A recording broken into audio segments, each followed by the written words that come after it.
त तोखे ख़बर पवे त जंहिं आका जो जंहिं महबूब जो मीलाद हली रहियो आहे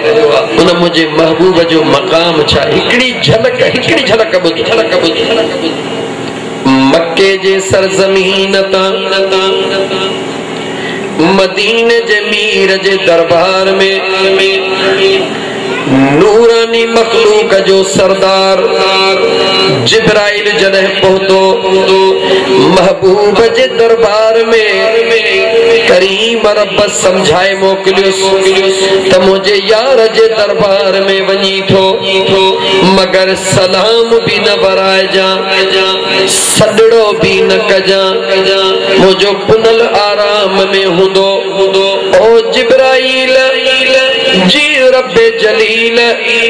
तोखे अॼु ॾींहं ताईं अंदाज़ो न हुयो त तुंहिंजा इहे चपड़ा काफूर जा थधड़ा करीम रब छो ठाहिया आहिनि। इन ॾींहं जे लाइ बनायम त अॼु मुंहिंजे पुनल जे कदमनि खे वञी चुमियूं ॾिजां तुंहिंजे चपड़नि जे थधाण ते मुंहिंजो महबूब पंहिंजूं पाक जेॾी महिल अखड़ियूं खोले पोइ अदब सां अर्ज़ कजां त सुणा ख़ालिक़े काइनात पूरे रूए ज़मीन खे बंद करे अॼु तो पुनल जे लाइ पंहिंजे कुर्ब ऐं दीदार जा दड़ा खोले छॾिया आहिनि। कायनात खे थोड़ो तवज्जो त कर। पूरी कायनात खे बंद कई समुंडनि जी रवानी बंद फरिश्तनि जो अचण वञण बंद हर शइ बंद हज़ारे सालनि जो हिकिड़ो लम्हो करे फ़क़त मुंहिंजे ख़ुदा कायनात खे ॿुधायो त ओ कायनात वारो ॾिसो त तव्हांजो परवरदिगार पंहिंजे महबूब सां प्यार करे केतिरो थो। उन महबूब सां गॾु टे शयूं हलियूं। घणी शयूं हलियूं ॻाल्हाए मिठड़ा टे शयूं हलियूं। हिकु मुंहिंजे महबूब जी जुतड़ी मुबारक जंहिंजो नालैन चइबो आहे अदब सां सिंधड़ीअ ॿोलीअ में चयमि त जुतड़ी मुबारक जेका चमड़े जी ठहियल आहे। चमड़ो छाजो आहे थोड़ो त ॻाल्हायो। चमड़ो छाजो आहे कंहिं जानवर जो आहे न मिठा ॻाल्हायो कंहिं जानवर जो आहे। ठीकु आहे जानवर जो हलाल जानवर जो चमड़ो उन जी जुतड़ी मुबारक ठहियल उहा बि मुंहिंजे मुस्तफ़ा सां गॾु थी हले जन्नत में सवे सालनि खां जेको दाहूं पियो करे दुआऊं पियो घुरे मुंहिंजा करीम रब उहा घड़ी जंहिं घड़ीअ ते तुंहिंजो महबूब मुंहिंजे मथां सवारी करे उहो जानवर भी जंहिंखे बुराक चओ उहो बुराक भी आयो आहे ऐं मुंहिंजे करीम रब 1,24,000 अंबिया ॾे जंहिं मलाइकनि जे सरदार जे हथां पैगाम मोकिलींदो आहे उहो मलाइकनि जो सरदार ग़ुलाम बणिजी आयो आहे। हबीब महराज ते हले तो टे शयूं गॾु हल जुतड़ी मुबारक भी गॾा। जुतड़ी किथे ठही आहे चओ मक्के जे सरज़मीन ते ठही आहे। काथे ठही आहे ॻाल्हि काथे ठही आहे मक्के जे सरज़मीन ते ठही आहे। मदीने तैयबा के घुमी आई आहे उहा जुतड़ी जेके मदीने तैयबा जी मिठड़ी लगी आहे उहा जुतड़ी बि गॾा जन्नत में तैयार थियल बुराक भी गड्डा अर्शन खां मथे रहण वारो जिब्राइल भी गड्डा।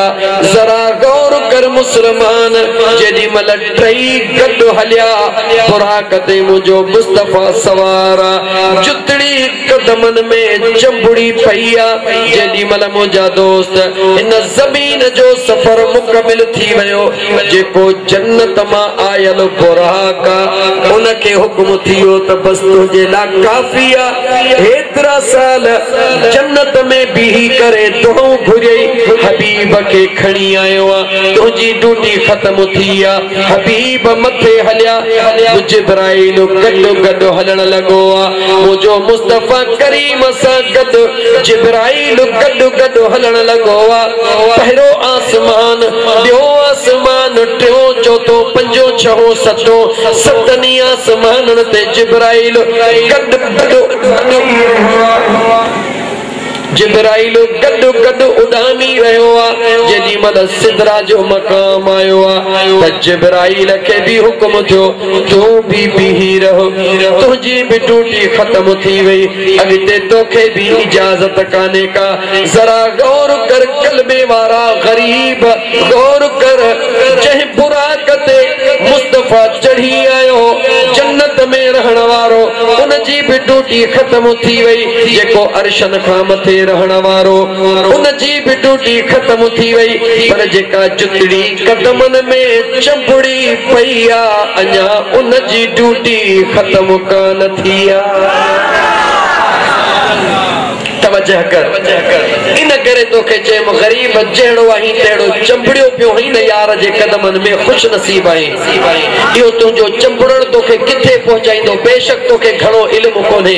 वॾो मौलवी कोन हई वॾो आलिम कोन हई घणियूं इबादतूं बि कोन अथई घणियूं रियाज़तूं बि कोन अथई पर मुंहिंजा दोस्त हिकिड़ी शइ खे रुॻी परखण जी कोशिश कर त तुंहिंजी दिलि मुंहिंजे मुस्तफ़ा करीम जे दामन में चंबड़ियल आहे या कान्हे बसि इन हिकिड़ी शइ खे ॻोल्हिजां इन पंहिंजे दिलि खां पुछजां जेकॾहिं तुंहिंजी दिलि मुंहिंजे महबूब जे कदमनि में चंबड़ियल आहे दामन में हथ मज़बूत अथई त पोइ ॿुध जिब्राइल मलाइकनि जो सरदार नूरानी जमायत जो सरदार बि बीही वियो जन्नत मां आयल बुराक बि बीही वियो पर जेका कदमनि में चंबड़ियल आहे त जुतड़ी आहे त जानवर जे खल जी ठहियल पर उन महबूब जे कदमनि खे ईअं काबू करे वरतो आहे ओ मुंहिंजा सुहिणा मां त तुंहिंजे कदमनि जी ख़्वाह कयां मां त मथां ई नथी कयां मां त बरोबरी नथी कयां ओ मुंहिंजा सुहिणा मां त इन कदमनि में ख़ुशि आहियां मुंहिंजे रब जी कुदरत ॾे निहार उन जुतीअ खे करीम रब इजाज़त ॾेई छॾी ओ जुतड़ी मुंहिंजे मुस्तफ़ा करीम जे कदमनि में चंबड़ण वारी मलाइकनि जो सरदार बि बीही वेंदो पर तो कदमनि खे कोन छॾियो आहे तूं उन जॻह ते हली आ जिते कंहिं मलाइक जे अचण जी बि गुंजाइश मां रब कान रखी आहे